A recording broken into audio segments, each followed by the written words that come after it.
കാണിച്ചു കൊടുക്കാൻ. ഇത് കാണിച്ചു കൈതാത്തോ ഇത് പറയാൻ രഞ്ജിനിക്ക് എന്ത് അവകാശമാണുള്ളത്? അധികാരമൊന്നുമില്ല വിധി നിർണയം നടത്താൻ. അവർ ജസ്റ്റ് എന്താണ് അഭിപ്രായം എന്ന് പറഞ്ഞത് ജഡ്ജസിന് വിടുക എന്നുള്ളതാണ്. And she or he is not suppose to say any comment about the performer. നമസ്കാരം, പുതിയ വീഡിയോയിലേക്ക് എല്ലാവർക്കും ഹർത്തമായ സ്വാഗതം. ഇനി ഏതാനും ദിവസങ്ങൾ മാത്രമേ ഉള്ളൂ നമ്മുടെ മെയിൻ ബിഗ് ബോസ് തുടങ്ങാൻ വേണ്ടി. അടുത്ത മാസം 6-ാം തീയതി ലോഞ്ച് എപ്പിസോഡ് തുടങ്ങും അല്ലേ? ഓക്കെ, അവിടെ നിൽക്കട്ടെ. ഞാനിപ്പോ പറയാൻ വന്നത് അഗ്നി പരീക്ഷയുമായി ബന്ധപ്പെട്ട് നമ്മുടെ ജഡ്ജസിനെ കുറിച്ച് കുറച്ച് നല്ല കാര്യങ്ങൾ പറയാൻ വേണ്ടി. പ്രത്യേകിച്ച് നമ്മുടെ രഞ്ജിനി മൊടദാസ്, സത്യം പറഞ്ഞ കൃത്യമായിട്ടുള്ള പേര് അതാണ്, രഞ്ജിനി മൊടദാസ്. മൊട എന്ന് വെച്ചാൽ ഇതുപോലൊരു മൊട. എന്റെ അപ്പൊ താങ്കൾ ആരെന്നാണ് വിചാരം എന്നുള്ളതാണ്.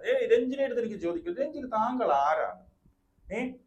കൈ താത്തിയിടടോ എന്ന് പറയാൻ താങ്കൾ ആരാണ് എന്നുള്ളതാണ്. താങ്കൾ ആരാണ്? നീ നിർത്തിപ്പോടി എന്ന് ഞാൻ പറഞ്ഞാലോ, ഇറങ്ങടി വെളിയിൽ എന്ന് ഞാൻ പറഞ്ഞാലോ താങ്കൾക്ക് എങ്ങനെ അത് ഫീൽ ചെയ്യും? അവിടെ ഒരു കണ്ടസ്റ്റന്റ് ആയിട്ട് വരുന്ന ആട് നിങ്ങളുടെ അടിമയല്ല. നിങ്ങൾ ആദ്യം മനസ്സിലാക്കേണ്ടത് നിങ്ങളുടെ അടിമയല്ല. ഈ പറയുന്ന അഖിൽമാരാർക്കോ ഈ പറയുന്ന റിയാസ് സലീമിനോ ഒരു പ്രശ്നവുമില്ലല്ലോ. അവർക്ക് രണ്ടുപേർക്കും ഒരു പ്രശ്നമില്ലല്ലോ. അവർ താങ്കളെ പോലെ ഇത്ര മുട കാണിക്കുന്നു. താങ്കൾക്ക് എന്താ ഇത്ര മുട? നിങ്ങളുടെ അടിമയാണോ?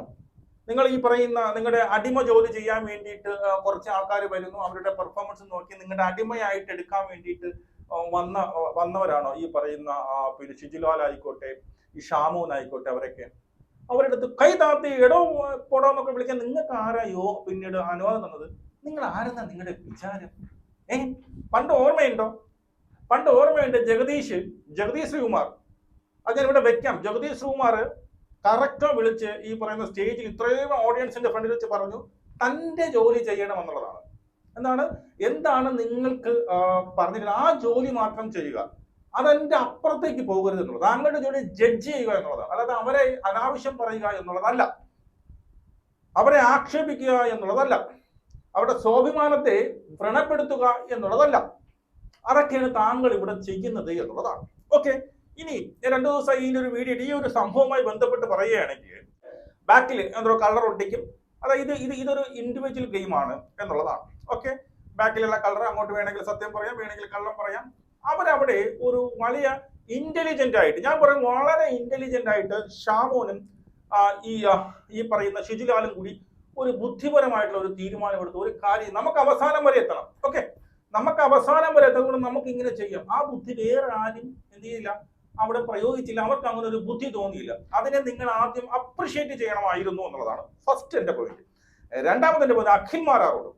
ഇവർ ഈ ഒരു സാധനം ചെയ്യുന്നു, താങ്കൾ അത് കണ്ടുപിടിച്ചു, താങ്കൾ സെക്കൻഡ് റൗണ്ടിൽ തന്നെ അത് താങ്കൾ വെളിപ്പെടുത്തുന്നു. എന്തിന്? അപ്പൊ ഞാനെന്തോ മഹത്തായ കാര്യം കണ്ടുപിടിച്ചാൽ എനിക്ക് മനസ്സിലായി, നീയൊക്കെ അവിടെ ഇരുന്നോണ്ട് രണ്ടും കൂടി അതെന്തിനാ പറഞ്ഞത്? അത് വെളിപ്പെടുത്തേണ്ട ഒരാവശ്യമില്ലായിരുന്നു. അവസാനം ചോദിക്കണമായിരുന്നു, എന്തായിരുന്നു നിങ്ങൾ ഇങ്ങനെ, നിങ്ങൾ ലാസ്റ്റ് രണ്ടുപേരും നിങ്ങൾ എങ്ങനെ വന്നു? അപ്പൊ അവരെ കള്ളം പറയുന്നു സത്യം പറയണോ എന്ന് നോക്കണമായിരുന്നു. ഓക്കെ, അപ്പൊ അതിന് നിങ്ങൾ അവരെ അപ്രിഷിയേറ്റ് ചെയ്യണമായിരുന്നു. കണ്ടോ, ഇത് ഇൻഡിവിജ്വൽ ഗെയിമാണ്, ഇതിനകത്ത് ബുദ്ധിയും കൂടി വേണം. അവർ ബുദ്ധി പ്രയോഗിച്ചു എന്നുള്ളതാണ്. അപ്പോൾ അതിനെ നിങ്ങൾ ആദ്യമേ പൊളിച്ചിട്ടു. ഞാൻ എന്തോ മറ്റത് കണ്ടുപിടിച്ചു എന്നുള്ള അഹങ്കാരവും താങ്കൾ അത് പൊളിച്ചിട്ടു. അത് പൊളിക്കാൻ പാടില്ലായിരുന്നു എന്റെ അഭിപ്രായം. ഇനിയും ഇവർക്ക് പറ്റിയ തെറ്റ്, നീയൊക്കെ ഈ പറഞ്ഞതുപോലെ ശരി തന്നെയാണ്, നിങ്ങൾ ഈ എടുത്ത തീരുമാനമൊക്കെ കൊള്ളാം, ഈ പറഞ്ഞ പോലെ അങ്ങോട്ടും ഇങ്ങോട്ടും പറഞ്ഞു അവസാനം വരെ നിങ്ങളുടെ ആ ഒരു ഐഡിയ, നിങ്ങളുടെ ആ ഒരു ബുദ്ധി കൊള്ളാം. അതാണ് നിങ്ങൾ ലാസ്റ്റ് 2 വന്നത്. അവിടെ വെച്ച് ലാസ്റ്റ് 1 വേണോ? ഒരാള് ജയിക്കണോ? ആ സമയത്ത് വീണ്ടും ഈ പറഞ്ഞതുപോലെ കെട്ടിപ്പിടിച്ചുകൊണ്ട് നമ്മൾ അങ്ങനെ കളിക്കുള്ളൂ എന്ന് തീരുമാനിച്ചെടുത്താണ് യുവമാർ ഏറ്റവും വലിയൊരു പ്രശ്നം. ആ സമയത്ത് എന്താണ്, ഒരാളെ തിരഞ്ഞെടുക്കണം എന്നുള്ളതായിരുന്നു. അല്ലെങ്കിൽ ഒരാളെ നമ്മൾ ഗെയിമാണ് ഇതൊരു കുഞ്ചനയൊന്നും അല്ല. ഇതൊരു ഗെയിമിന് ഫസ്റ്റ് എത്തുക എന്നുള്ളത്. നിങ്ങൾ ടോപ്പ് 2 എത്താൻ വേണ്ടിയിട്ട് നിങ്ങൾ പരിശ്രമിച്ചു വന്നു, ഒക്കെ ശരി തന്നെയാണ്. പക്ഷെ അവസാനം നിങ്ങളുടെ ഭാഗത്ത് തെറ്റുണ്ട് എന്നുള്ളതാണ്. അവസാനം നിങ്ങളൊരു ബിഗ് ബോസ് കണ്ടസ്റ്റന്റിനെ പോലെ അല്ല ചിന്തിച്ചത് എന്നുള്ളത്. അതൊക്കെ ഓക്കെ, അതിനെ മാന്യമായിട്ട് പറഞ്ഞ് മനസ്സിലാക്കി കൊടുക്കാം. ഈ പറയുന്ന അഖിൽമാരാറിന്റെ വോയിസ് ഇല്ല. പണ്ട് ഓർമ്മയുണ്ടോ ഈ പറയുന്ന മറ്റവനുമായിട്ടും അനിയൻ ബാവ ചേട്ടൻ ബാവ കളിച്ചത് ഓർമ്മയുണ്ടോ? അതൊക്കെ വിട്. അപ്പോ അത് കൃത്യമായിട്ട് പറഞ്ഞു കൊടുക്കണമെന്ന്. അങ്ങനെ പറഞ്ഞു കൊടുക്കാൻ അവരെ അനുവദിക്കാതെ നിങ്ങൾ തെറി വിളിക്കാനും തെറി എന്ന് ഈ ഷൗട്ട് ചെയ്യാനൊക്കെ ആരാണ് നിങ്ങൾക്ക് അധികാരം തന്നത് എന്നുള്ളത് നമുക്കിനി ആ ഒരു സീന് കണ്ടുകൊണ്ട് സംസാരിക്കാം. എന്നാലേ കൃത്യമായിട്ട് നമുക്ക് മനസ്സിലാവത്തുള്ളൂ. ഓക്കെ, തിരിഞ്ഞോ? മതി മതി റിനീഷ മതി മതി. നിങ്ങൾ രണ്ടും നിന്നേ, രണ്ടും തിരിഞ്ഞേ.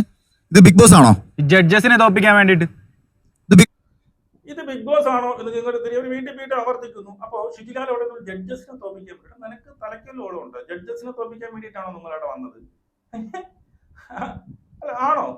അത് യവന്മാര് കാണിച്ച ഏറ്റവും വലിയൊരു മണ്ടത്തരം എന്ന് ഞാൻ പറയും. ഓക്കെ, ഇവിടെയൊക്കെ നമ്മുടെ രഞ്ജിനി ഹരിദാസിന്റെ മുഖം നോക്കണം. പുച്ഛമെന്ന് വെച്ച് കഴിഞ്ഞാൽ പോണ വെക്കല പുച്ഛമാണ് മുഖത്ത്. ഓക്കെ, ബിഗ് ബോസ് ആണോ? അല്ല സാർ, ഞാൻ ഒരു മിനിറ്റ്.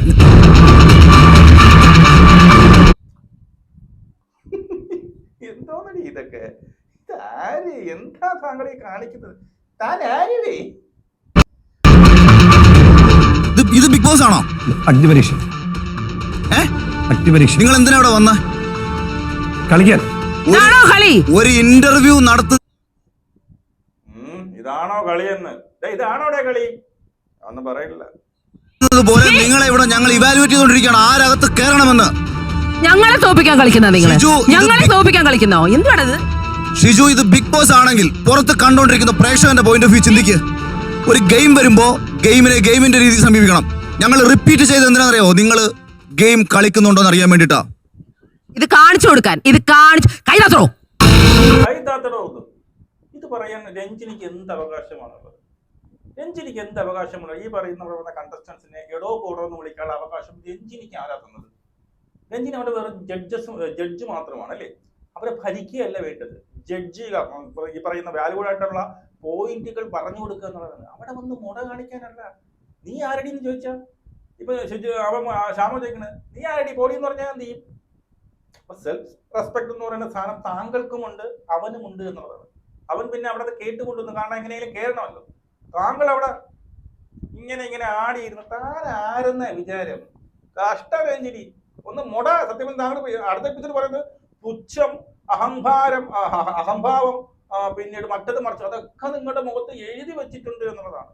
രഞ്ജിനി മുടദാസ് മുഖം കണ്ടില്ലേ?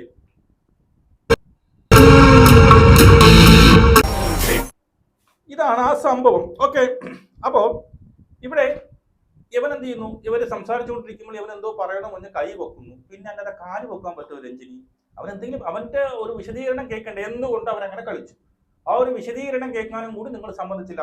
അഖിൽമാർക്ക് ഓർമ്മയുണ്ട്, പണ്ട് ലാലേട്ടൻ ഇതുപോലെ സംസാരിക്കാൻ അനുവദിച്ചില്ല എന്ന് പറഞ്ഞ് അഖിൽമാർ അങ്ങോട്ട് പോയി ഞാൻ പറയുന്നത് വഴി കേൾക്കുന്നില്ല എന്ന് പറഞ്ഞ് ലാലേട്ടൻ അവസാനം പറയാനുള്ളത് പറ എന്ന്.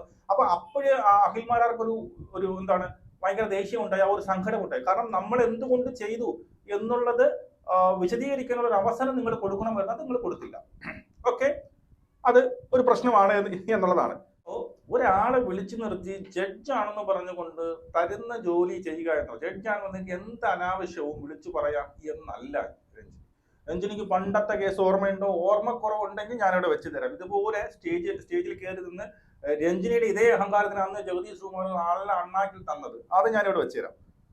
രണ്ടാമത്, ഇതിൽ നസറീന എന്റെ മകളുടെ സ്കൂളിൽ പഠിക്കുകയാണ്. അവളുടെ ഒരു പ്രത്യേകത, അവൾ വിധി പറയാറില്ല എന്നുള്ളത്. മറ്റു സ്ഥലത്ത് വളരെ excited very beautiful performance and let us give the full mark to Dexter and let us go to the judges. അവതാരികയ്ക്ക് ഒരു അധികാരവുമില്ല വിധി നിർണയം നടത്താൻ. അവർ ജസ്റ്റ് എന്താണ് അഭിപ്രായം എന്ന് പറഞ്ഞത് ജഡ്ജസിന് വിടുക എന്നുള്ളതാണ്. And she or he is not suppose to say any comment about the performer. അത് ഇനി മുതൽ ശ്രദ്ധിക്കേണ്ടത് ആവശ്യമാണ്. അവനവന്റെ ജോലി ചെയ്യുക, അതാണ് ഭംഗി. ഇതെനിക്ക് എന്റെ വികാരങ്ങളാണ്. അത് ഈ വേദിയിൽ പറഞ്ഞില്ലെങ്കിൽ ശരിയാവില്ല. നാളെ ആരും ഒന്നും പറയത്തില്ല. മിസ്റ്റർ ജയറാമും പറയുകയല്ല. വളരെ കൃത്യമായി അവനവന്റെ ജോലി ചെയ്യുക എന്നുള്ളതാണ്. അത് രഞ്ജിനിയെ സ്റ്റേജിൽ വിളിച്ചു നിർത്തി ജഗദീഷ് കുമാർ പറഞ്ഞൊരു സാധനം ഇപ്പോഴും നിങ്ങൾ മറന്നുപോയി എന്നുള്ളത്. നിങ്ങൾ നിങ്ങളുടെ ജോലി അല്ല ചെയ്യുന്നത്. നിങ്ങളല്ല യഥാർത്ഥ വിധികർത്താവ്. നിങ്ങൾ അങ്ങ് നിങ്ങൾ വിധികർത്താവ് ആയിരിക്കും, പ്രശ്നമൊന്നുമില്ല. ഒരാളെ ഇൻസൾട്ട് ചെയ്യുക, അധിക്ഷേപിക്കുക, അതൊന്നും നിങ്ങൾക്ക് അതിനുള്ള യോഗ്യതയില്ല.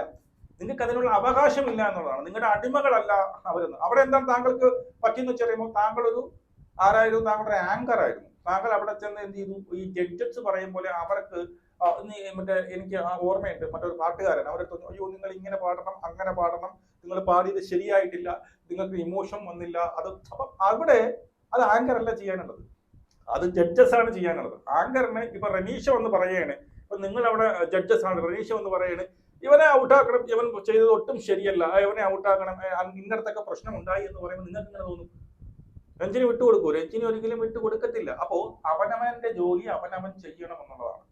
അപ്പൊ രഞ്ജിനി മുടദാസി മുടയൊക്കെ കളഞ്ഞ് സത്യം പറഞ്ഞാൽ ഇപ്പൊ ഒരുവിധം കൊള്ളാമെന്ന് പറയുന്നു. ഇനി നിങ്ങൾ പറയും ഓ കണ്ടില്ലേ ഇപ്പൊ നമ്മൾ സെലക്ട് ചെയ്തത് ബെസ്റ്റ് 12 ആണ് എന്ന് പറഞ്ഞാൽ ഞാനത് സമ്മതിച്ച് തരത്തില്ല. ബെസ്റ്റ് 12 അല്ല ഇപ്പോഴും അവിടെ ഉള്ളത് എന്നുള്ളതാണ്. ഇപ്പൊ അവർക്ക് കൂടുതൽ പെർഫോം ചെയ്യാനുള്ള അവസരങ്ങൾ കിട്ടി എന്നുള്ളതാണ്. മുമ്പുള്ളവർക്ക് ഇതുപോലെ അവസരങ്ങൾ കിട്ടിയിട്ടുണ്ടായിരുന്നുവെങ്കിൽ ഇതിനെയും കണ്ടും ബെസ്റ്റ് ആയിട്ട് അവർ പെർഫോം ചെയ്ത് ഇപ്പൊ ഉണ്ടാവും എന്നുള്ളതാണ്. നമ്മളന്ന് നിങ്ങളെ കുറ്റപ്പെടുത്തിയത് എന്താണ്? ചുമ്മാ 40 വരെ വലിച്ച് എടുത്തുകൊണ്ട് വന്നിട്ട് ചുമ്മാ ഓരോ എപ്പിസോഡ് വെച്ച് നിങ്ങൾ പറഞ്ഞു പുറത്ത് കളഞ്ഞു എന്നുള്ളതാണ്, പറഞ്ഞു വിട്ടു എന്നുള്ളതാണ്. അപ്പോ രഞ്ജിനി മോഡയൊക്കെ അപ്പി അങ്ങ് വീട്ടിൽ വെച്ചില്ലേ രഞ്ജിനി? മനസ്സിലായിട്ട് നമ്മൾ ബിഗ് ബോസിലേക്ക് നിങ്ങളുടെ മോഡയൊക്കെ കുറെ കണ്ടതാണ്, അവിടുത്തെ എന്താണ് നിങ്ങൾ ഉണ്ടാക്കിയെന്ന് നമ്മൾ കണ്ടതാണ്. അതുകൊണ്ട് അവര് വന്നിരിക്കുന്ന കണ്ടസ്റ്റൻസിന് ഒരിക്കലും നിങ്ങളുടെ അടിമയല്ല എന്നുള്ളതാണ്. ജഡ്ജിന്റെ പണി ചെയ്യുക, അതിനപ്പുറത്ത് എടാ പോടാന്നോ നിർത്തടോ പോടോ വാടോ എന്ന് പറയാനുള്ള അധികാരമോ അവകാശമോ രഞ്ജിനിക്ക് ഇല്ല എന്ന് മനസ്സിലാക്കാം. വീട് കാണാം. ജയ് ഹിന്ദ്.